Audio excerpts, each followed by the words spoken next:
Oi, pessoal, bom dia, bem-vindos. Você está no mudo, Tércio. Bom dia, bom dia, bom dia. Bem-vindos ao primeiro webinar da IAPorts, da International Association of Port Development. A gente está super feliz com essa iniciativa e queria agradecer aqui a nosso membro, a Forinfra, que, enfim, aceitou o convite da gente poder fazer o primeiro webinar para a nossa comunidade de portos. Então, obrigada, Tércio, pelo seu tempo e pela equipe que está aqui hoje. Muito obrigado aí pelo espaço. Como a gente já tinha desenhado, né, a associação tem uma função de trazer debate técnico, enfim, fazer um improvement de ferramentas e, e publicações, né, enfim, para o nosso setor, que é um setor super carente de conhecimento, de formação, né, de conhecimento técnico, metodologias e assim por diante. Então, a gente, porém, vem investindo bastante nesse ferramental e o que a gente acha que é super importante, inclusive, para revolucionar alguns paradigmas do mercado. Tá? E essa ferramenta que a gente trouxe hoje é justamente para isso. Antes de eu começar, eu vi que tinha uns 18 inscritos aqui. A gente dá um tempinho aí, mais uns 5 minutos. Acho que é melhor, né? A gente pode dar esse tempinho, assim, para o pessoal ir entrando. Enquanto isso, eu posso fazer uma introdução sobre a própria IAPorts, daí eu te chamo para fazer a sua apresentação, pode ser? Ótimo. Se você já quiser projetar sua tela, fica à vontade. Vamos Tá bom. testar isso?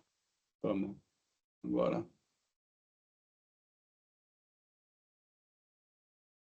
Tá ótimo, muito legal. Tá bom. Bom, pessoal, a gente vai fazer aqui nosso primeiro webinar da IAPorts, International Association of Port Development. A gente queria agradecer ao Casemiro Tércio Carvalho, que é sócio da Forinfra, nosso membro que se propôs para poder fazer esse primeiro webinar e dividir um conteúdo técnico aqui com a comunidade portuária nacional e internacional. E hoje ele vai falar sobre Specialized Port Competitiveness, então uma metodologia, né, que eles criaram e vão falar um pouquinho sobre projeção de demanda para os portos. Acho que eu queria aproveitar esses momentos em que a gente está aguardando um pouquinho mais as pessoas entrarem para a gente poder falar um pouquinho sobre a IAPorts. Então, essa associação é a primeira associação de portos do hemisfério sul do mundo.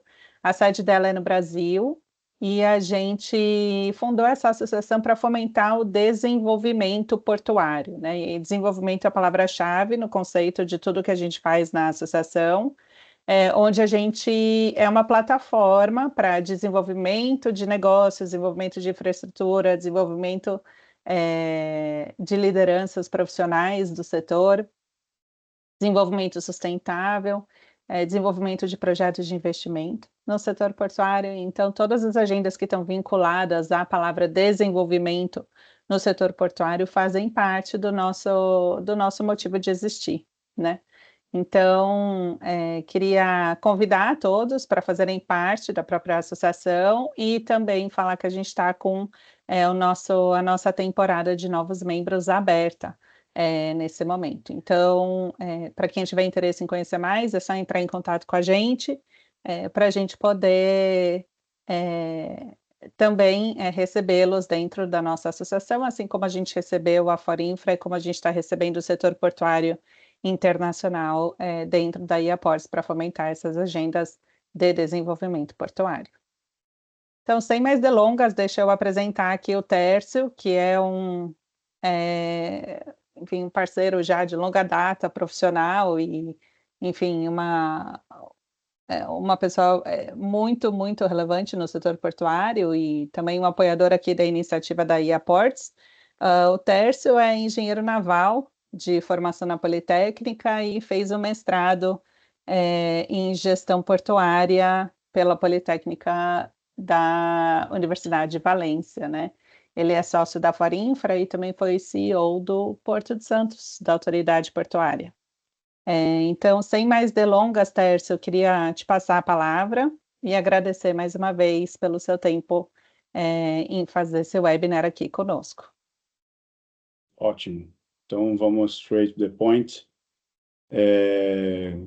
Como a Raquel colocou, a gente está no mercado aí com o formato da Forinfra já faz uns 4 anos, e a gente tem aí como escopo vários clientes já, nossa carteira de clientes em menos de 4 anos, que a gente conseguiu consolidar aí muito trabalho nos últimos tempos, né? A gente praticamente trabalha em todo o setor, toda a cadeia de valor no setor portuário, desde estratégia de mercado, gerando todo o ativo até a gestão do ativo em si, né? Incluindo o turnaround.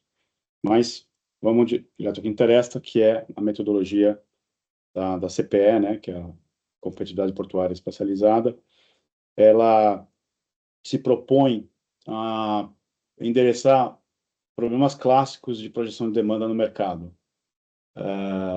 O principal era a metodologia que estava sendo utilizada pela Infra SA, né, pelo governo federal, seja quem fosse o elaborador do plano mestre, pautava a projeção de demanda sempre em projeções estatísticas do que se operava no porto, né?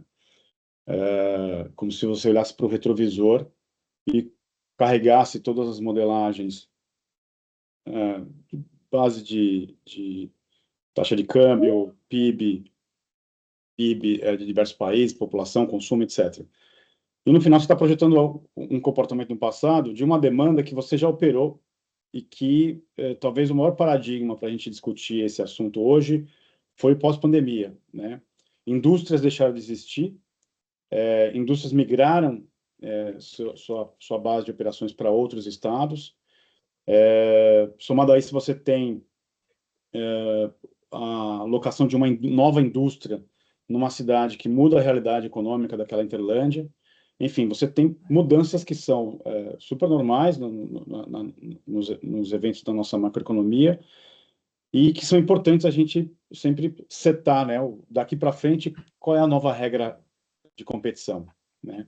O que está na mesa? Então, essa metodologia ela foi montada em cima de estudar os pares origem e destino de toda a economia, mas olhando uma faixa de competição de portos, ou seja, um range costeiro. Obviamente, aí você tem que desenhar, definir a sua estratégia de estudo de demanda, que é o que eu quero disputar, ou, às vezes, é o que está na mesa, né? A gente já fez trabalhos aqui do cliente procurar a gente e perguntar, ó, quero saber o que tem aqui nesse pedaço aqui do mapa que eu possa disputar, né? Então, ela pode ter aplicação desde o planejamento do master plan, passando por projetos greenfields, e aqui nós vamos trazer essa lógica, e aí você trazendo uma lógica do greenfield, você aplica ela para qualquer situação, né? Porque se eu estou zerando, eu nunca operei aquela carga, e vou comparar a minha posição competitiva com portos que já operam, se eu fizer esse exercício já operando a carga, eu tenho o meu flat, ou seja, eu tenho minha demanda natural, e eu posso comparar com os portos para saber o que eu posso capturar desses portos de demanda. E mais do que isso, que aí é o mais legal, eu posso entender qual é a demanda que está no meu porto, que ela está susceptível a ser capturada por outro porto. Que talvez esse seja o ponto mais importante, que às vezes a gente fica, a gente fecha os olhos para esses eventos. Bom, então, se a gente vai falar de competitividade como um fator de atração de demanda, como é que eu vou interpretar a diferenciação do meu porto de estudo, porto target, para os portos que competem com ele, né? Existe diferença de infraestrutura, existe a própria localização geográfica é um diferencial, né? E não só a posição no mapa, mas quando eu falo de localização geográfica, eu falo, por exemplo, São Sebastião tem um canal de 25 metros natural, sem necessidade de dragagem, né? E eu tenho, por exemplo, Port do Açu, que tem uma bela de uma infraestrutura instalada, só que tem difícil conexão com Interlândia, né? Então, a gente pega todos esses eventos estão classificados nessa questão da eficiência da localização geográfica. A eficiência em si, né, aí é a quantidade de movimentos que eu faço por hora, a minha capacidade de carga e descarga, e tudo que está satelital ao serviço portuário. Conectividade e capilaridade, logística do porto, qualidade dos custos, e qualidade de custos do serviço. Eu até topo pagar um pouco mais, um produto premium, mas eu tenho um melhor serviço, né? A gente está enfrentando isso hoje com o mercado de container, né? Normalmente você vai para um bid, você escolhe a logística mais com menor custo entre dois pontos, só que esse serviço, por exemplo, ele está dando omissão no porto, né? Então eu tenho um bom preço, mas eu não tenho uma qualidade, não tenho uma regularidade naquele serviço, né? Talvez seja melhor você optar por um outro serviço um pouco mais caro, mas que ele tenha a confiabilidade de entregar o serviço, né? Não omitir, por exemplo, um porto. Disponibilidade e qualidade das atividades logísticas é o que tem por trás do porto, né? Eu vou dar um exemplo aqui, o algodão, 25% do algodão baiano desce, 25% do algodão brasileiro é baiano e é quase 100% operado em Santos, né? Poxa, com ter Salvador ali na frente, né? Da área produtiva. O que faz essa carga descer? E a gente foi investigar, mas a gente investigou a partir dessa ferramenta. A gente olhou aqui uma carga passando na frente de São Sebastião, isso, a gente identificou essa anomalia justamente quando a gente estava estudando, aplicando essa ferramenta para São Sebastião, e vamos pegar essa carga. A gente foi fazer a pesquisa, né? Fomos fazer a entrevista. Essa carga está indo por Santos por quê? Não tem disponibilidade de container vazio em Salvador. A Vigiagro não funciona 7 por 24. Você tem problemas estruturais no Porto de Salvador e não era preço, era o serviço, né? Então significa que só eu colocar um Redex lá e falar, algodão, vem para cá que eu vou operar e criar uma linha para a China, né, que é o principal consumidor de algodão, eu consigo equacionar? Sim. Essa avaliação a gente fez faz 3 anos, conversamos com o mercado baiano e hoje você tem uma MSC com uma linha direta entre Salvador e Shanghai. Você tem o Redex conversando com a carga e oferecendo esse serviço de estofagem do algodão no container, né? Lembrando que 100% do algodão ele é exportado no container por duas questões básicas, né? A questão de manter a carga íntegra, né, até o destino, e, obviamente, de você enclausurar a carga com ausência de oxigênio, porque é uma carga que pode, com o calor, vir a combustão, né? E aí segue um long tail aqui de questões que tem a ver com a decisão do cliente, para que porto que eu vou. E nem sempre é preço, né? Esse é o ponto importante. Bom, e aí, o que a gente tem nas projeções de demanda clássicas, né? Eu pego o meu baseline histórico e faço as projeções em cima das variáveis explicativas dentro de uma projeção clássica estatística, né? E aí não estou nem dizendo projeções que não sejam aceitas pelo mercado, são metodologias consagradas, né? Mas eu estou olhando o retrovisor, o que eu estou fazendo? Eu estou projetando o retrovisor, né? O que a gente propõe? Qual o paradigma que a gente traz? Opa, eu tenho uma carga que eu posso concorrer de um porto 1, uma carga que eu posso concorrer do porto 2. Todo mundo enxerga meu mouse? Tá. Uma carga concorrente do meu porto 2, eu tenho um novo baseline para ser projetado, ou seja, eu tenho uma nova realidade de projeção, e aí eu vou, obviamente, quais são os meus movimentos de mercado para capturar essa diferença. Às vezes é um berço novo, é um equipamento novo, às vezes é só colocar a pasta embaixo do braço e bater na porta dessa lista de clientes, né? Então você tem um rol de estratégias a serem tomadas para esse porto. Então o nosso foco é justamente buscar essa demanda adicional, né?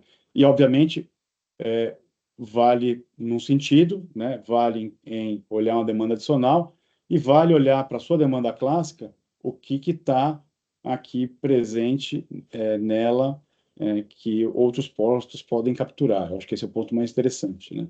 E eu posso trazer aqui o exemplo de Itaqui e Aratu, né?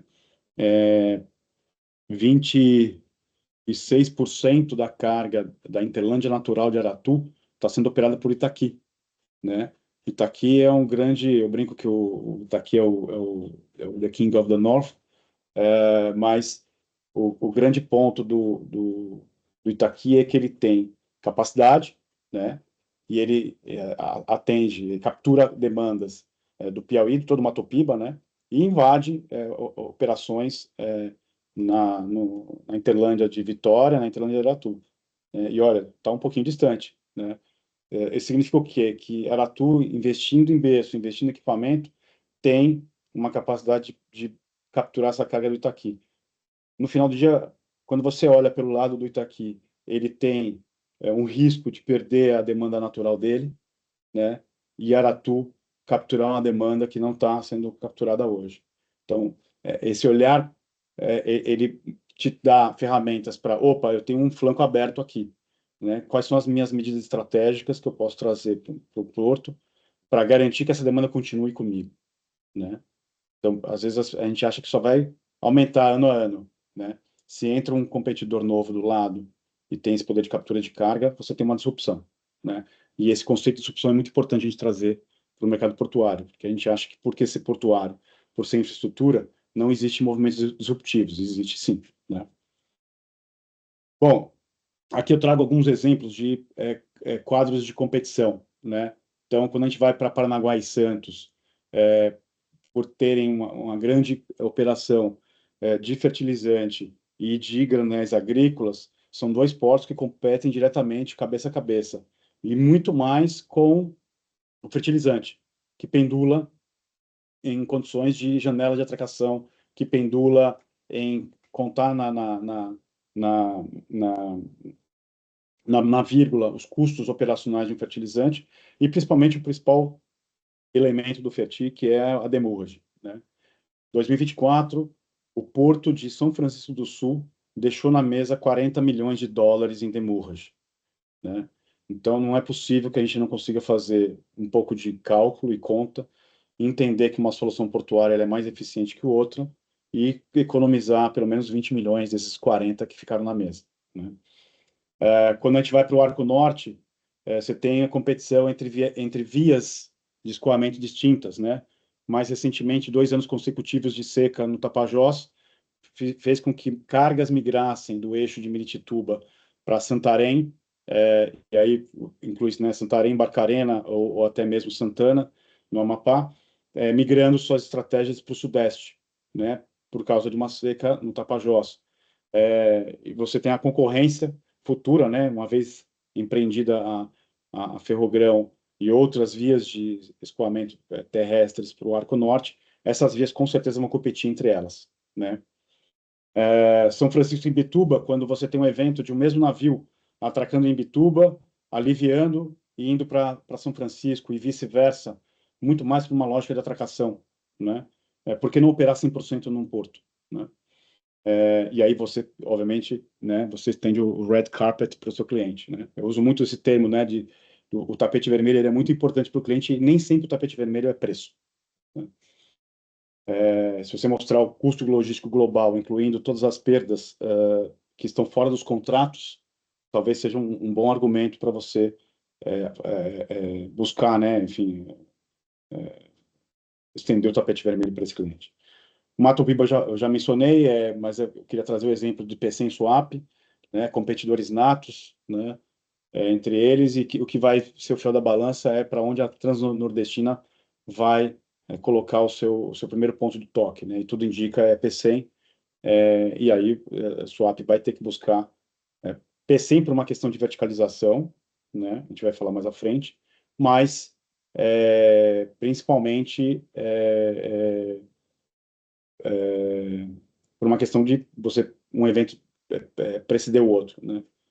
Mas eu entendo que swap pode capturar, uma vez a ferrovia chegando em swap pode capturar uma carga não verticalizada de PC, né?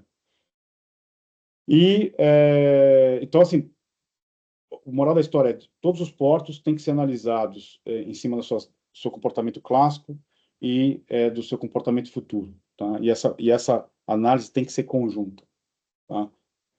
O equívoco histórico foi fazer plano mestre olhando o porto estanque, né, achando que aquela carga é cativa do porto. E eu acho que a gente conseguiu quebrar esse paradigma.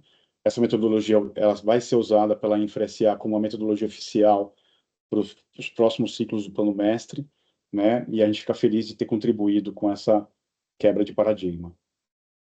Quando a gente fala de competição, a gente fala de e busca de demanda, você tem que enxergar os conceitos de elasticidade da demanda, né? E qualquer mercado ele tem o seu grau de elasticidade, né? Eu sempre uso o exemplo do mercado cervejeiro, né? Você tem dois tipos de cerveja, as premiums e as de entrada no mercado. São dois mercados completamente distintos, apesar de serem cervejas os dois, sabendo que a cerveja de entrada ela tem um nível de elasticidade altíssimo. Qualquer 10, 2, 3 centavos que você precifica diferente do concorrente, a demanda ela migra completamente no final de semana para o outro produto, né? Diferente das cervejas premium, que alguém vai tomar a sua cerveja premium mais do que pelo valor, pelo sabor, né? Isso, obviamente, se aplica a qualquer ramo alimentício, e você tem, né, os produtos AAA, AA e assim por diante, né? No mercado de serviços portuários, isso não é diferente. Então, tem cargas, de fato, que estão verticalizadas, que têm efeito inelástico da demanda. Então, quando a gente fala de cadeias verticalizadas, e eu sempre começo esse exemplo pelo suco de laranja, né? Da semente, passando pela colheita, né? Parte da produção de laranja pertence às fábricas, boa parte também é arrendada a terceiros, né? E às vezes nem se compra a produção, ou seja, ele arrenda para a fábrica a fazenda, né? Ou seja, está aqui meu hectare, e quem cuida da colheita, da semeadura, enfim, todo o processo de cuidado com a safra é a própria indústria. A indústria em si, obviamente, que é a razão de viver desse mercado. O transporte rodoviário entre a indústria de suco de laranja e o porto. O terminal, onde que você tem processos de pasteurização do suco de laranja, concentração do suco, se bem que a concentração é feita na indústria, né?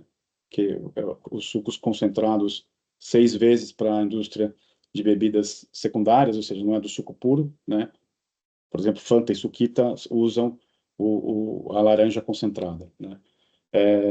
O navio também pertence ao grupo econômico, e o terminal em Ghent, por exemplo, que é o principal porto de entrada do mercado de frutas na Europa, né? Então, de ponta a ponta, a indústria controla 100% dos ativos logísticos. Essa aqui é a perfeição da, da verticalização, porque nem o navio é fretado, é comprado, né? É próprio, é ativo próprio, né? E aí isso também se aplica ao minério de ferro, se aplica ao petróleo, a celulose não é diferente, excetuando a questão dos contratos de transporte ferroviário e marítimo, que são afetados, né? Então, essa classificação aqui das cadeias verticalizadas, elas... eu acabei não mencionando a verticalização pela frota, né? Eu posso trazer aqui o exemplo da Odfjell e da Stolthaven, que o core business das empresas é a navegação, é o transporte de líquidos, químicos, etc. E elas vão para o mercado portuário para garantir a atracação do seu serviço e especializar a sua carga, né? Hoje a Stolthaven ela se especializou em álcool de segunda geração, um álcool super puro, inclusive com ausência de odor, que precisa de instalações especiais, bem cuidadas. Um bom serviço também é marítimo, ou seja, eu seleciono tanques para esse tipo de carga, e esse é um álcool que vai para a indústria de cosmético, vai para a indústria do saquê, que você precisa de fato de um nível de pureza alto, ou seja, é uma carga especial, ela paga melhor por esse serviço, né? Então, o que eu faço? Eu tenho minha frota, eu vou para um porto, eu compro um porto, arrendo um porto, para eu ter garantia de atracação e nível de serviço dessa operação, né? O mesmo se aplica ao mercado container, tá? O primeiro exemplo, normalmente, do mercado container acaba sendo o primeiro exemplo de verticalização pelo navio acaba sendo o mercado container, né? Mas ouso dizer que o mercado de líquidos, a Stolthaven começou antes nessa brincadeira, tendo seus terminais, né? O sistema ferroviário brasileiro, ele é sui generis, né? Quando você compara países da mesma dimensão territorial, Brasil, Rússia, Brasil, Estados Unidos, Brasil, Canadá, Índia, você tem uma faixa territorial extensa e o indicador brasileiro fica à deriva, né? Ele fica de fato entre os últimos. Quando você vai para países cujo o desenvolvimento econômico, né? Você pode pegar o índice de Gini ou pegar algum outro parâmetro socioeconômico para comparar dois países, por exemplo, Brasil e México, né? Economias parecidas, guardadas as proporções com relação ao agronegócio, né? Que o Brasil ele de fato se destaca, mas o Brasil também continua perdendo na cobertura da malha ferroviária, né? Ou seja, o quilômetro dividido pela área é muito pequeno, né? E, além disso, você tem uma concentração expressiva da malha ferroviária brasileira no Sudeste, tá? O que que isso tira de conclusão? Você tem verticalizações pelo modelo brasileiro de concessão, ou seja, você tem três grandes empresas, a Rumo, a VLI e a MRS, controlando suas próprias malhas. E malhas que, por ter pouca conectividade com outras malhas e, obviamente, pouca cobertura, elas acabam sendo supercarregadas em alguns eixos, né? O eixo Rondonópolis-Santos, ele é o garantidor, obviamente, de toda a receita da Rumo, né? Então, essa carga, ela vem para Santos, ela não vai desviar para outro porto, né? Porque é a Rumo que está operando e ela vai direcionar para Santos, e vou além ainda, né? Nos terminais que ela tem sociedade, você tem um nível de carregamento maior, né? Até porque, provavelmente, os acordos comerciais, eles levam, de fato, door-to-door, né? Rondonópolis-Santos. Bom, esses tipos de carga, naturalmente, né, o que a gente enxerga aqui? Praticamente inelástico, ou seja, quem está operando aqui, está operando ou porque é dono da carga e tem os ativos, ou porque ele tem uma relação umbilical com a ferrovia, ou uma relação umbilical com o navio, né? O que sobra, né, é justamente a gente conseguir tirar dessa amostra o que está na mesa para disputa. E o que está na mesa para disputa, aí é um long tail de decisão, que eu já mencionei aqui atrás, né? Essa lista de eficiência de fatores determinantes para a escolha da solução logística compõe essa flexibilidade dentro do modal rodoviário, né?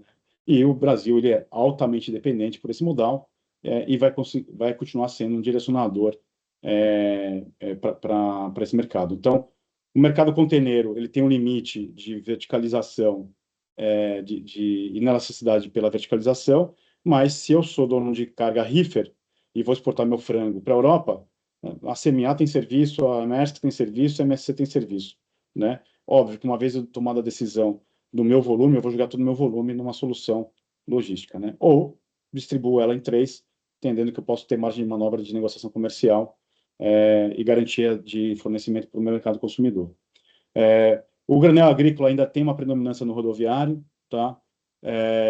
Você pega Paranaguá, 80%, 70% do transporte ainda é rodo, tá? Nos estados de Santa Catarina também, até pelas questões de relevo do estado de Santa Catarina. E o fertilizante é o principal aqui sofredor com a logística brasileira, né? E é o exemplo que eu vou trazer para vocês. Aqui, mais para entender os exemplos de verticalização, ou seja, como é que você integra todos os pontos da cadeia, né? Com ferro, com porto, com a frota e com a carga. Aqui não é exaustivo, você tem outros exemplos de verticalização, tá? A Alumar, por exemplo, com a Bauxita lá no Barcarena, é um exemplo. E quando a gente aborda essa carga que eu mencionei, né, essa carga rodoviária, quais são os algoritmos que a gente tenta enxergar, né? Então, da origem da carga até dois portos, eu tenho custos logísticos terrestres, né? Eu tenho frete que eu pago entre os dois, o par origem e destino, tá? Esses fretes, eles são proxy, né?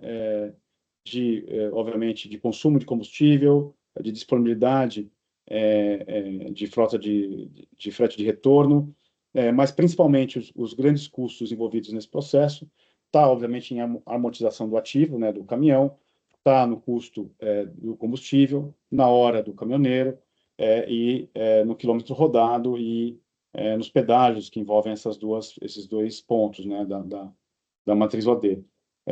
Você tem duas formas de capturar esse dado. Tem dados pagos, em banco de dados pagos, tem dados, mas todos são pagos. Tem mais caros e mais em conta, né? A gente acessa tanto a Calp como o Google Roots como fonte de dados para essas análises, tá? Ultimamente, a gente tem usado bastante o Google Roots, porque ele é mais barato, e tem o mesmo comportamento de aderência com a Calp, que é um banco, um banco de frete, mas para quem trabalha com transporte rodoviário de fato, né? E é bem mais caro para a origem e destino. Tá? Bom, eu considero aqui, partimos do pressuposto que dois portos que estão sendo discutidos têm o mesmo nível de competitividade, ou seja, têm os mesmos custos tarifários, mesmos custos de mão de obra com OGMO, eu tenho o custo do landlord também é semelhante, enfim, eu estou partindo de bases semelhantes, né? Então, o que resta para mim? Resta discutir, dentro da lógica do custo logístico global, ou seja, o door-to-door, essa parte terrestre para entender a captura dele, tá? Ah, mas Tércio, e a pernada marítima, né, entre o Porto e, sei lá, Algeciras, Antuérpia? Essa parte marítima tem tantos proxies de formação de preço que muitos contratos, por exemplo, no container, o preço de fato ele é fechado no momento que o container entra no navio e o navio parte. Né? Você tem adicionais de custo de, de, é, de câmbio no fechamento do serviço, você tem um adicional do seguro no fechamento do serviço, da cotação do Brent de petróleo também. Então, você tem um conjunto de adicionais de frete que variam no fechamento. Eu ouso dizer que, principalmente, quando a gente vai colocar uma competição entre portos para o mesmo destino, um frete entre Vitória e Algeciras, Vitória, Antuérpia, é muito similar a um frete Santos-Vitória, Santos, Algeciras, Santos, Antuérpia, porque eles estão na mesma faixa de costa, né? Se a gente estivesse discutindo, por exemplo, uma disputa interna na Europa, em que você ir para o Mar do Norte, ele tem um adicional, ou mesmo eu vou entrar nos Balcãs, num momento de guerra, eu vou ter outros adicionais de frete, a gente exclui isso da análise, entendendo que esse frete acordado com o dono da carga, ele colocando esse container em qualquer porto, mesmo dentro da mesma faixa de costa de disputa, não é o que vai se diferir o destino da carga. Tá? Até porque se você cotar, por exemplo, um transporte entre Paranaguá, Santos, São Sebastião, ou até mesmo qualquer porto de Santa Catarina, para levar um navio handysize com bags de açúcar e C-45, vai ser o mesmo preço para um porto de destino. Às vezes até o mesmo preço de qualquer um desses portos para dois portos de destino na mesma faixa de costa da África ou da Ásia. Né? Por questões óbvias, né? Você vai ter o tempo de navegação, ele é o definidor. O tempo de navegação na faixa de costa não é meio-dia, então não é isso que vai diferir. Bom, e aí quando eu entro na questão da discussão do meu porto com o meu porto target, né? Quero implantar um novo porto target. Eu vou comparar o melhor, né? Entendendo uma posição de ser pelo menos o segundo melhor e saber o que eu preciso fazer para ser o primeiro melhor. As premissas para essa modelagem, elas implicam, obviamente, considerar essa base de dados com a menor rota entre os dois pontos, tá? Eu não vou pegar e fazer o caminho do Waze pelo menor tempo, e sim pela menor distância. O pedágio o valor mais atual de cobrança no conjunto de rotas.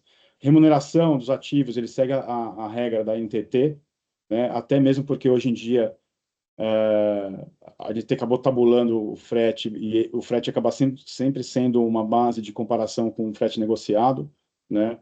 E o frete negociado pode ser menor, e aí ele pode ser menor desde que você tenha um frete de retorno, né?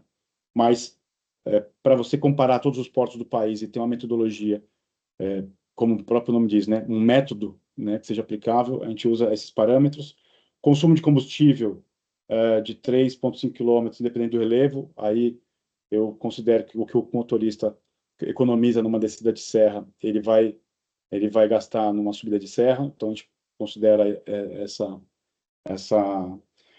o veículo padrão que a gente utiliza na modelagem é o de 9 eixos, mesmo sabendo que tem portos que tem 50% de blend entre 9 e 7 eixos, tá? Mas a gente sabe que cada dia mais a frota de 9 eixos ela é a que é mais predominante no mercado. No final, nós estamos comparando aqui se vai ser 66 toneladas ou 54 toneladas, mas a gente sabe que o frete dos 9 eixos é um pouco mais caro do que o de 7. Então, para a gente comparar, ter a mesma base comparativa, a gente usa sempre a modelagem com 9 eixos, tá?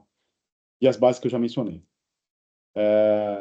Quando a gente compara aqui, o que a gente olha? O que o meu Porto Target ele está cobrando, ele está descalçado, né, em R$ 200, só para garantir, são números fictícios, tá, de frete.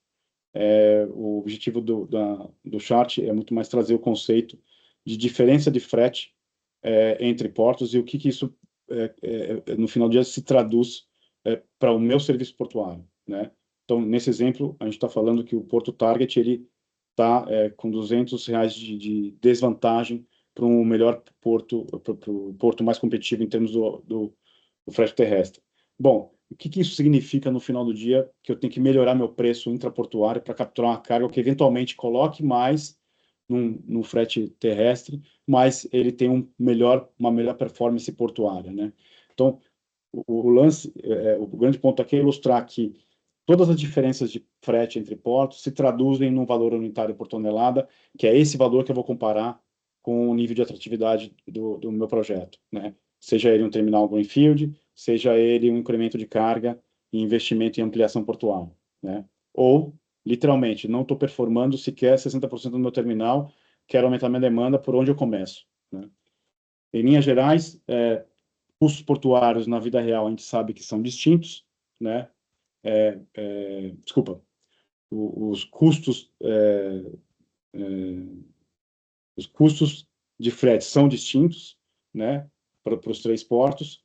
E aí eu parto do preço, perdão, desculpa, agora que eu parto do pressuposto inicial que tenho o mesmo nível de competitividade que meus concorrentes, né, e eu saio, obviamente, num custo global logístico díspare quando eu comparo esses três portos. E aí, qual que é a ação, né? O que eu posso fazer? Mesmo estando mais distante num par OD, e melhorar os custos. Toda vez que eu falar de custos, não entendam só preço portuário. Entendam todos os custos que estão associados àquele porto, né? Porque às vezes não é o meu preço do terminal.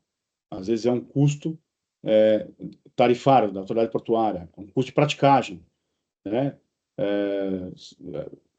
A gente vai trazer em algum momento para o debate na IAPorts o, o movimento que a Superterminais fez, por exemplo, de ir navegando até mais a jusante no Rio, no Rio Negro, né, no Amazonas, para vencer a seca, né?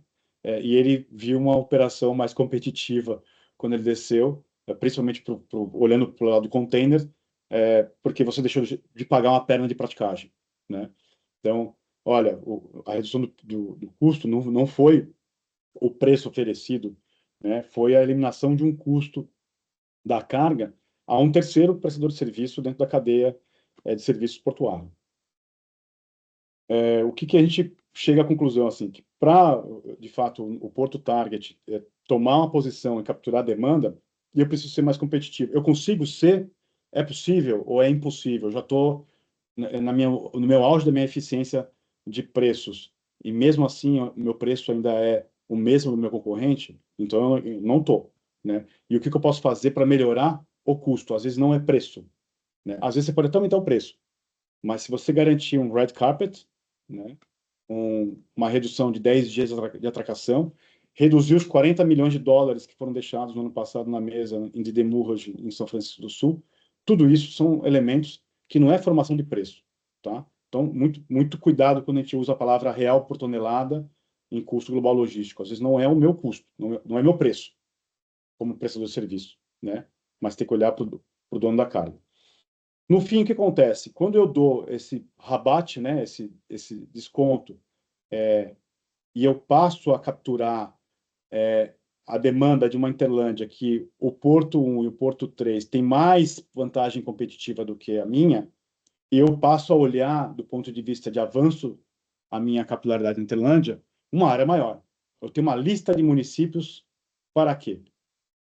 Para ligar e começar a perguntar, por que não operar comigo? Tá? E aí, a partir desse novo baseline, né, acho que está claro aqui, esse era o meu antigo baseline, esse passa a ser meu novo baseline, eu faço as minhas projeções estatísticas, né, usando variáveis explicativas, e, obviamente, tem um conjunto de variáveis que segue o ciclo normal das projeções, né? Então, eu coloco essa sopinha de indicador dentro de um modelo estatístico, do meu histórico de evolução de carga e aplico a base 1, né, e depois eu faço o cruzamento com as bases específicas de cada produto. E eu tenho um comportamento, obviamente, de cada uma das variáveis, e isso se replica ao modelo estatístico. Então, o overview dessa metodologia, ele deixa claro que olhe para além do que você opera até hoje. Olhe para a Interlândia. E como é que eu vou atrás dessa Interlândia? Atrás desse CEP que está a carga, né?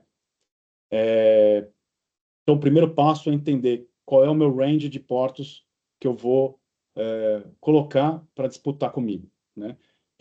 Esse projeto aqui é um projeto brand new, do forno da semana, por isso que eu peço desculpas de não ter feito ele em inglês, porque ele literalmente é uma entrega da semana. Obviamente, nós desconfiguramos o cliente, é um greenfield no estado do Sudeste, e a gente colocou um hall de portos para competir com esse projeto greenfield, e escolhemos, não preciso nem falar, né, onde está mais ou menos esse porto, ele deve estar no meio aí entre Espírito Santo e Rio de Janeiro, e a gente seta quais são os portos de competição, e vai atrás daquela base de dados comparativas na origem OD, ou seja, eu busco em toda a Interlândia a conectividade de cada município, de cada localidade que operou uma carga com qualquer um desses portos, né, e ele vai para dentro da amostra. Ou seja, esse é o momento que eu coloco todo mundo dentro da caixa, sem problemas e com total exaustão, né? Independente de ser verticalizado ou não. Movimentou com algum porto da amostra, ele entra para o range. E essa cidade entra com todos os volumes.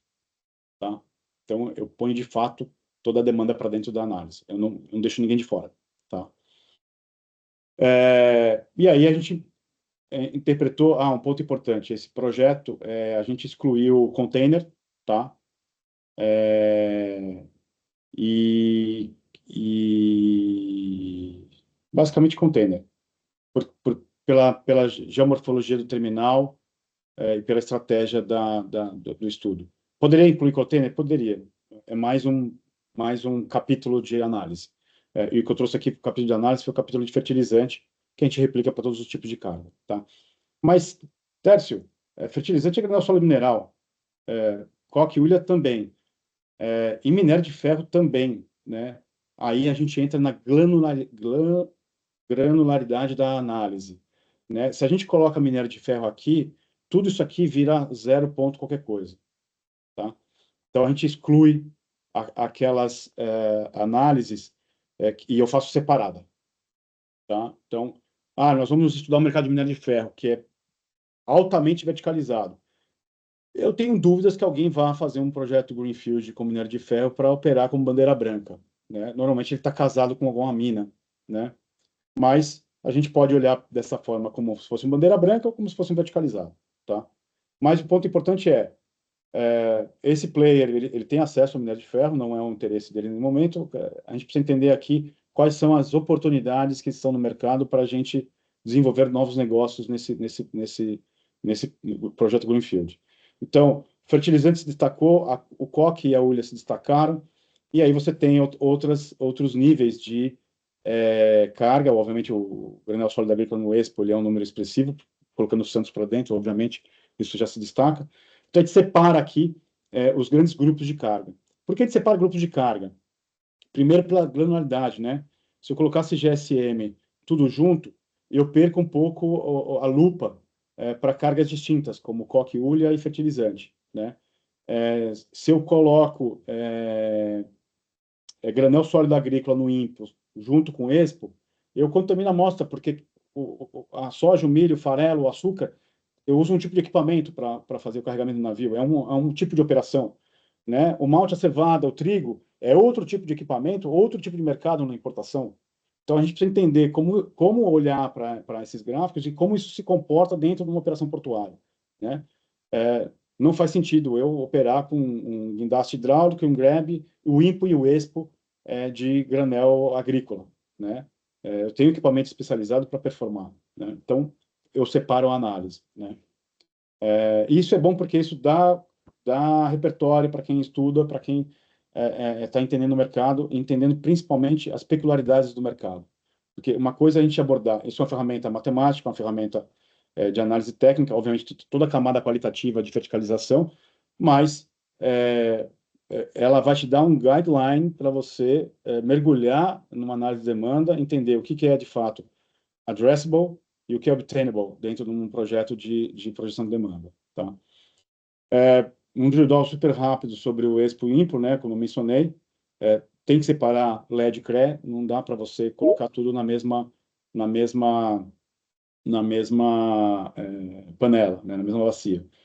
O GSM no Impo e no Expo, a gente olhou aqui, se destacou, né, o fertilizante e o coque e a hulha, e a gente, então, vamos analisar separado o fertilizante do coque e eu ponho o long tail junto, tá? Então, tem regra feita? Não. Aí obviamente, usar o princípio da razoabilidade, né?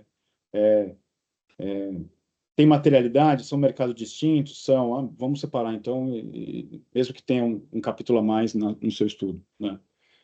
E o GSM no Expo, obviamente, a gente vai ter aí siderúrgicos, né? Desde do pellet, que é super competitivo no Sudeste, seja na Baía do Itaguaí, seja no Espírito Santo, né? Com todo o sistema de tubarão, escória, né? E outros minerais, né? Aqui entra, por exemplo, uma magnesita operada ali, se bem que não Bahia, Bahia está na amostra, magnesita está aqui. Enfim, carga geral, por descargo de consciência, para entender o mercado, e a gente chegou claramente siderúrgico nos dois sentidos. É bom entender para onde pendula os volumes. Aqui, notoriamente, você tem 4 vezes mais volume no Expo do que no INPO, né? Então, eu tenho que olhar a minha operação privilegiando o Expo. Aí eu faço um drill down para entender essa carga, tá?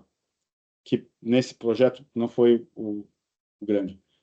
No líquido, diesel nos dois sentidos. Aqui tem muito dos movimentos pendulares da Petrobras em fazer campanhas de refino, né? Aí tem que estudar o mercado, tem que entender o que o dado traz de informação, né?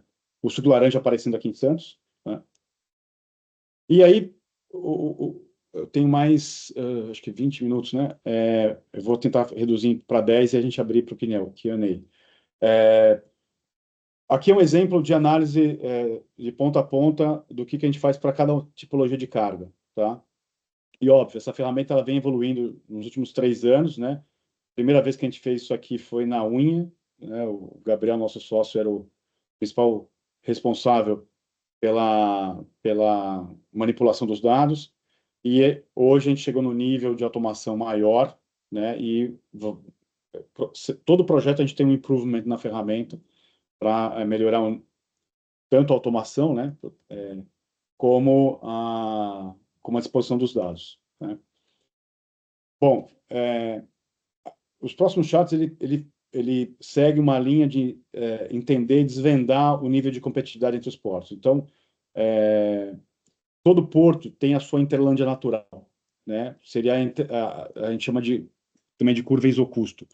É justamente esse gráfico aqui, ó. Aqui é onde o porto ele é mais competitivo na sua faixa de domínio diante dos demais, tá? Seria mais ou menos esse gráfico aqui, né? Então, aqui eu tenho a curva isocusto, aqui eu forço ela em X reais por tonelada, aí a gente vai mostrar à frente como é que é essa zona, esse valor de corte, né, de captura, tem que ser um valor razoável, né? Não pode ser um valor chutado. Então, eu consigo capturar essa faixa de domínio, essa interlândia, e isso conversa justamente olhando esse recorte entre os portos. Então, nesse gráfico, a gente estabelece a zona de influência portuária natural, ou seja, onde cada porto tem o seu nível de competitividade maior comparado entre eles, tá? Sempre. Se a gente vai comparar competitividade, eu tenho que ter no mínimo 2 portos para comparar, senão não faz sentido, né? Cada município desse, ele tem um carregamento, né, seja na origem, seja no destino, seja no inbound ou no outbound, né, para esse tipo de carga. Então, nós estamos falando aqui, aqueles 13 milhões de toneladas que a gente viu lá atrás, desta Interlândia de disputa, estão distribuídos nesses portos dessa forma, né, com a origem, com destino nesses municípios do gráfico da linha em amarelo. Quando a gente coloca, não significa que essa carga na origem ou no destino, né? No caso, o fertilizante é sempre no inbound, né? O Brasil é um país extremamente dependente do fertilizante. Não significa que eu esteja na minha zona ótima, que 100% dessa carga que está na zona ótima, né, está operando no porto da influência natural, né? A gente fala que no Brasil tem aberrações das mais diversas, né? Você tem carga, barrilha entrando para o São Francisco do Sul, 2 estados ao sul, vindo para o eixo entre Guarulhos e Guaratinguetá, onde está concentrado 75% da indústria de vidro do país, né? 25% do vidro é barrilha. A barrilha que entra no país basicamente é para produzir vidro e saponáceos, né? Lembrando que quando você compra um sabão em pó, 75, 90, 80% daquilo é barrilha, é o veículo para carregar o sabão. Sabão mesmo ali é isso aqui, né? Então eu recomendo vocês comprarem o sabão líquido, momento Bombril. Então você tem esses dois usos, né? E a carga entrando para o São Francisco do Sul. Por quê? Logística tributária. Então, no Brasil, a gente vai ver dos mais diversos comportamentos aqui. Então, né, a leitura disso claramente em Santos, na Interlândia Natural de Santos, que movimenta 70% da carga dos 13 milhões de toneladas de toda a Interlândia, mais uma vez, de toda a Interlândia de disputa, foi o que eu coloquei dentro do estudo,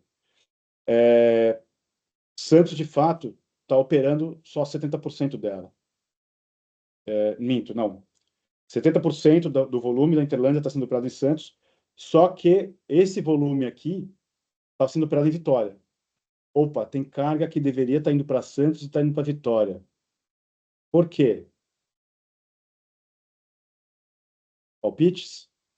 Eu não consigo atracar em Santos. Estou disputando espaço para atracar em Santos. Eu vou para Vitória e consigo atracar em Vitória, né? E a gente vai ver isso. Já em Aratu, não. Aratu, eu tenho que corresponde a 13% de toda a Interlândia, em termos de volumes movimentados, tá? Muito importante. Ela está operando quase 100% dentro da área dela, tá? E Vitória, praticamente 100% dentro da área dela. O que a gente conclui aqui? Que Vitória tem capacidade de ampliação de carga, Itaguaí, idem, que eu posso ampliar em cima da... Santos está capturando uma área, uma parte da carga que estaria na área natural de Itaguaí e está indo para Santos, e a gente brinca desses... Quem tá brincando com a carga da minha Interlândia natural, né? Ou seja, aqui é uma evidência de que nem sempre a carga que está na sua melhor posição, ou seja, na sua curva isocusto, ela é tua. Não é. Já não é, né? E, pasme, tem análise que a gente faz que o porto cuja a carga deveria estar na Interlândia natural, ele está sendo operado basicamente, metade dele em outro porto, né? É o caso de Itaqui garfando 26% da demanda de Aratu para granel e sólidos agrícolas, por exemplo. Tá, mas ok. E onde eu chego com essa informação? Né? Aqui eu pulo do gato. Para a gente montar esse chart, para somar essas 223 cidades, a gente olha para cada cidade individualmente. Então, esse gráfico aqui nada mais é do que o expansão desse gráfico anterior. Tá? Só que aí eu olho pela cidade.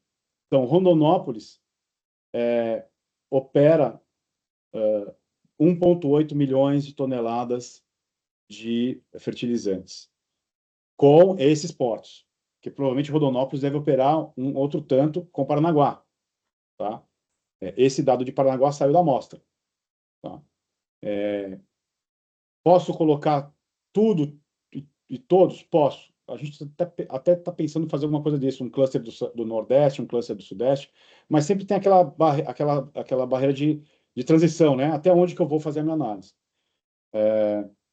Aqui, entendendo claramente, como a gente estava trabalhando com um porto que estava entre Espírito Santo e o Rio de Janeiro, incluindo São Paulo e Bahia, estava suficiente para fazer essa análise, né? Essa carga aqui está em Santos, essa carga aqui predominantemente é no estado do Espírito Santo, né? Em Vitória. Veja, aqui seria o esforço, a eficiência do porto. Sabe aquele valor por tonelada transportada? Aquele exemplo que eu dei dos R$ 3 por tonelada, que eu converti o frete, né? De R$ 200 a diferença de frete. Esse valor aqui embaixo é justamente aquele valor. Então, se eu der R$ 37 de desconto, ou seja, de eficiência portuária no demurrage, numa tarifa de atracação, num free time, seja no que for, eu consigo capturar essa carga. Mas qual que é? Eu vou começar com esse aqui? Não. Eu vou começar pelo que está mais fácil, né? Eu vou capturar os 80% mais fáceis, com menor esforço, de capturar para a operação portuária do Porto de Estudo. Então, o primeiro porto que aparece aqui com alguma eficiência, na verdade tem um aqui, né? Alguém aqui deve ter os valores são em milhões de toneladas, né? Então, o cuidado que a gente tem que ter apesar de estar 00, tem volume aqui. Esse volume está sendo operado em Salvador. Opa, tem uma carga aqui, Louisiana em Goiás, que deve estar lá consumindo seus 30 mil toneladas, né? Porque aqui não aparece a centena de milhar, né? Então deve estar operando entre 50 mil toneladas de alguma coisa, indo para Louisiana em Goiás, que eu poderia pegar essa carga e tirar de Salvador, né? Esse Salvador Aratuba e a de Todos os Santos, e eu poderia trazer para esse porto de estudo, né? O mesmo, mas eu vou. Esse aqui é o primeiro que tem que bater na porta, né? Por que que não está vindo para mim? Porque com zero esforço eu consigo capturar essa carga. E aí eu vou entrando na faixa de cada valor adicional de eficiência, eu vou entendendo o que está acontecendo na relação desse município comigo, né? Claramente aqui, Martins Soares, em Minas Gerais, é o primeiro município que eu tenho que visitar, entender por que essa carga não está vindo para o meu porto. Ou melhor, o que eu preciso, como é o red carpet, para estender para você vir operar com a gente, né?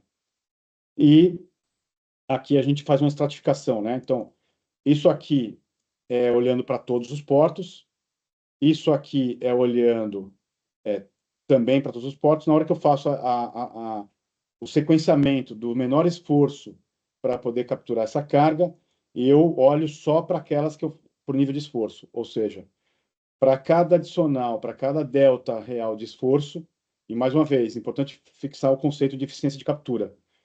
Esse valor de eficiência de captura, ele tem que ser algo que seja razoável eu bater na porta e que tenha correlação com o meu custo portuário, né? Por exemplo, se fosse 20, 30, 40, R$ 70, faria sentido eu olhar para R$ 19? Seria R$ 190 de diferença por tonelada.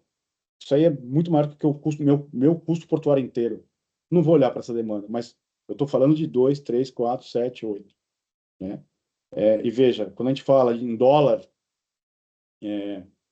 eu com 7, com um pouquinho mais de $1, eu consigo acessar 530 mil toneladas de demanda. $1. $1 são 2 dias de fila de navio na Barra. Ou seja, se eu melhorar em 2 dias, eu consigo capturar essa carga.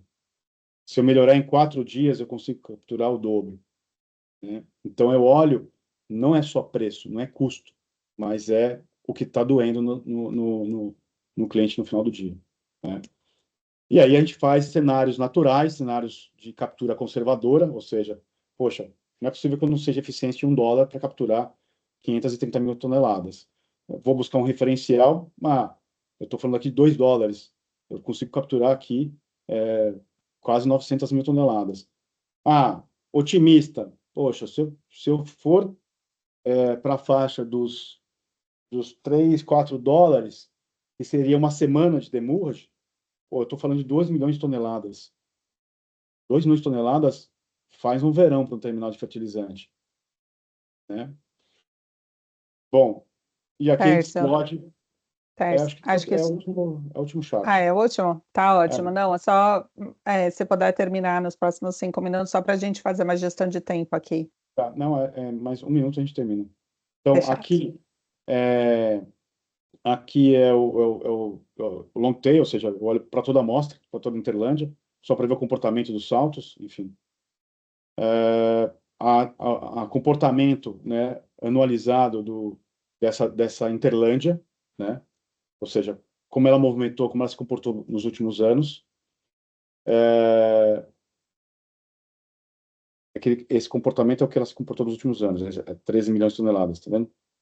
Aí eu aplico a projeção estatística em cima do comportamento, aqui alguns highlights, né? Isso aqui parece um eletrocardiograma, né? Um trader aqui estaria infartando, olhando para isso. É inteligível, tá? Você teve aqui variações de guerra na Ucrânia, né? Mais recentemente, e teve esse ímpeto aqui, ó.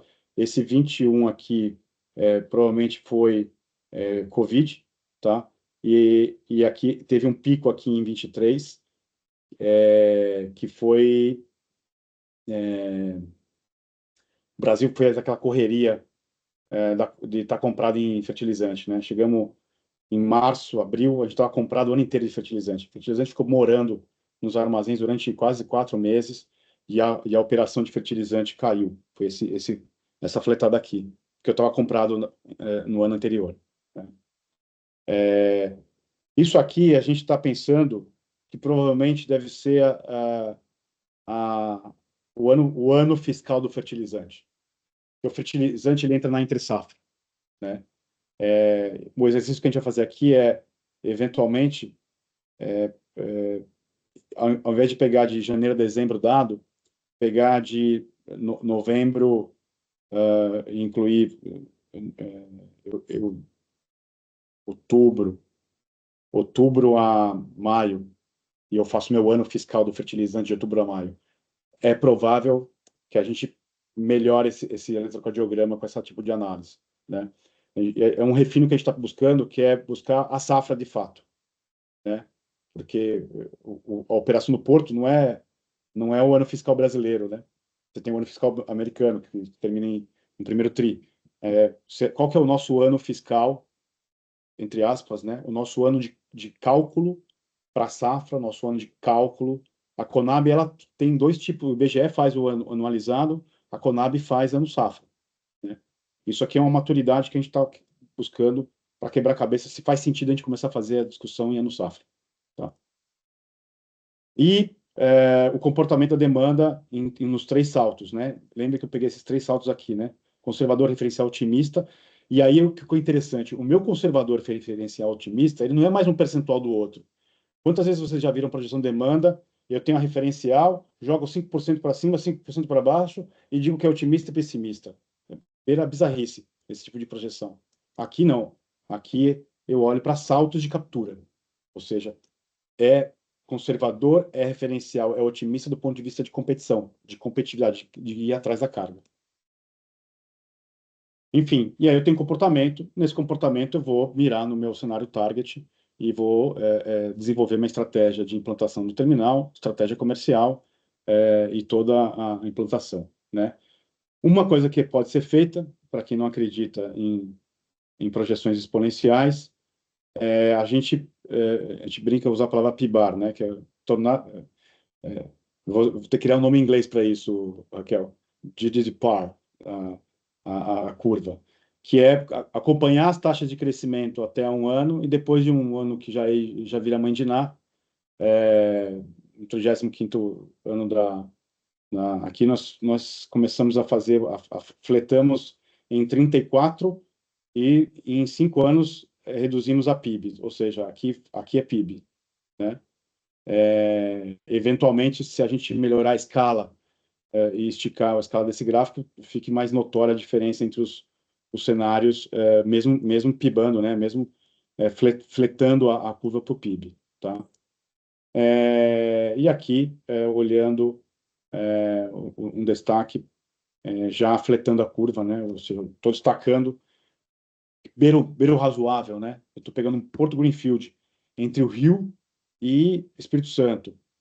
Os números fazem sentido, né? Imagine se entre Rio e Espírito Santo, que eu tenho Aratu em cima e Santos embaixo, e falar que eu vou capturar 10 milhões, 20 milhões de toneladas de fertilizante, não tem o princípio da razoabilidade, né?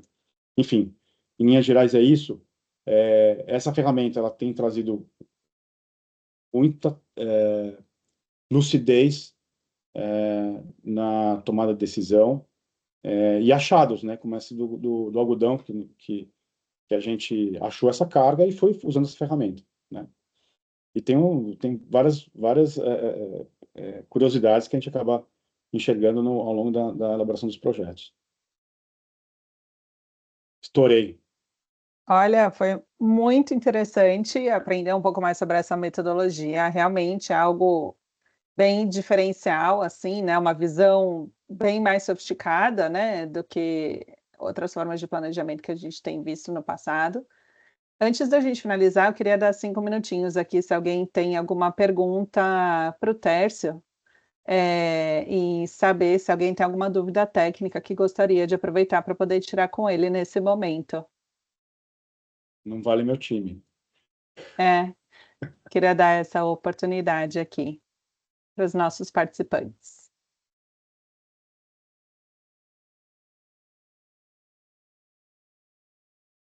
Não? Então, tudo bem. Na verdade, queria fazer uma pergunta, Tércio, com relação à metodologia. Como você vê essa metodologia em termos de aplicabilidade para outros países? Boa pergunta. Como você vê ela podendo ser aplicada, por exemplo, enfim, para uma análise de supply chain na Colômbia, ou no México, ou no Chile, ou na própria Argentina, ou, né, portos na África, ou até nos Estados Unidos e na Europa. A Como você gente, está vendo essa visão? a gente, a gente tentou aplicar essa metodologia. Tentou não, a gente aplicou essa metodologia para o Mississippi, mas a gente americanizou a análise, porque a gente fez uma análise de fertilizante para o Mississippi e no final não fazia sentido eu fazer análise rodoviária, né? Então o que que a gente acabou fazendo? Uma análise muito mais distribuição de carga, fizemos as projeções da mesma da mesma forma, com o mesmo ferramental, mas quebramos bastante a cabeça, principalmente com a dificuldade de acesso a dado, tá? Os dados americanos são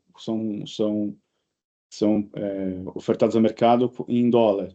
Então, assim, você não opera quantidade, você opera dólar. Quantos dólares foram operados naquele porto, né? Quem tem as bases de dados, cada porto tem a sua base de dados. Você sabe como é que é o mercado, o modelo americano, é pulverizado, assim, não existe uma ANTAQ que congregue os dados. Então, isso, primeiro upside que o Brasil tem frente aos outros países. Por ter uma dimensão territorial como a nossa, faz sentido a gente falar de competição, né?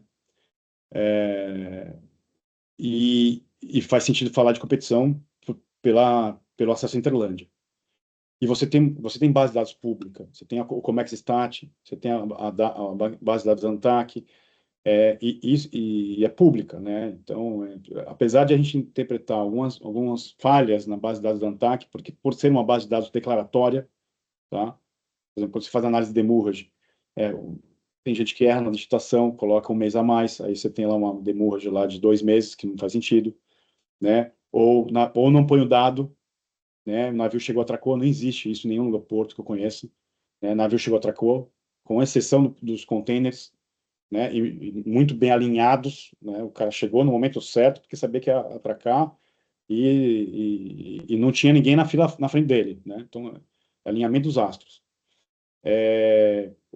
Primeiro ponto é ter o dado, né? Então, a gente pode entender, e eu creio, né?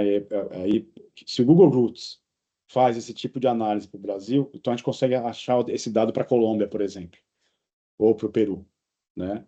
E fazer esse OD dentro do país. Só que eu vou ter um problema, né? Que eu vou estar com poucos portos na minha amostra, né? E eu preciso entender também assim o histórico de dado coletado dos portos e quanto isso está disponível pela estatística do setor portuário. Se você tiver acesso ao dado, ela é totalmente replicável, né? Pode fazer proxy e aproximações? Pode, né?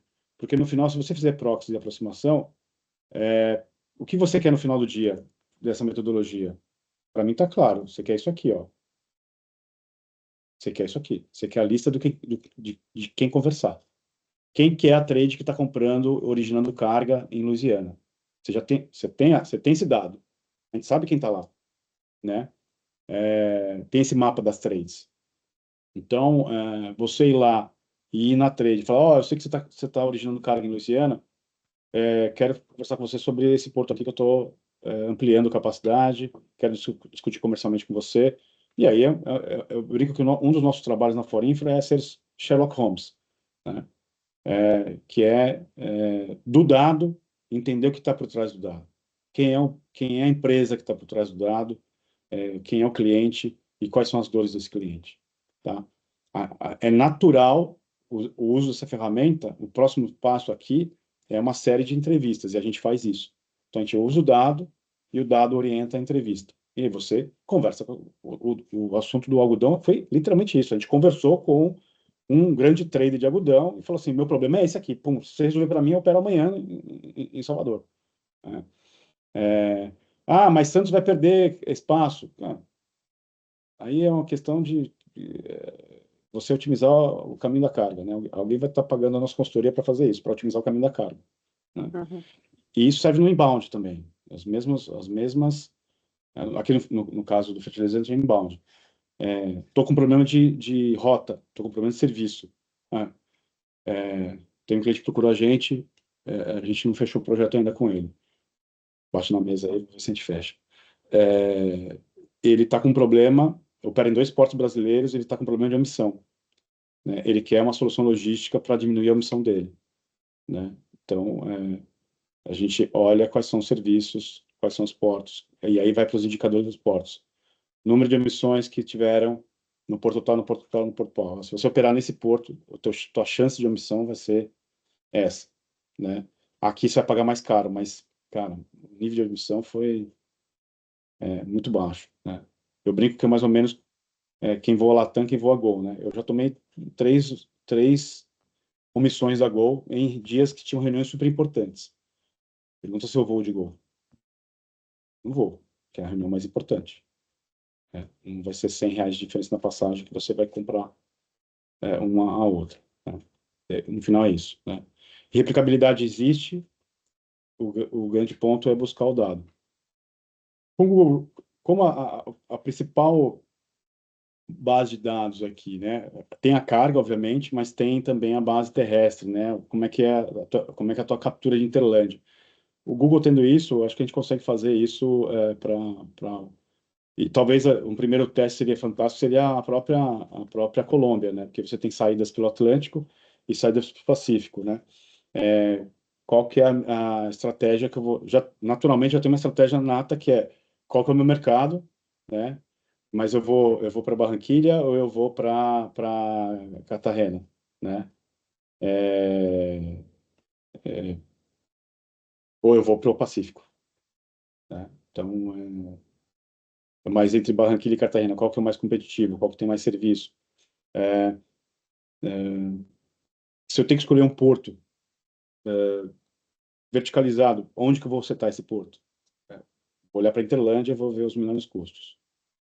Enfim. É, tá ótimo, assim, achei muito interessante esses insights, acho que todo mundo que participou aqui é realmente bem sofisticada, né, a forma com que você faz a análise, então queria agradecer muito a presença de todos que puderam participar, do nosso webinar aqui, com o Casemiro Terço Carvalho, que é sócio da Forinfra, membro da IAPorts, e a gente, mais uma vez, gostaria de convidar todos para fazerem parte dessa associação, a IAPort, que é a International Association of Port Development.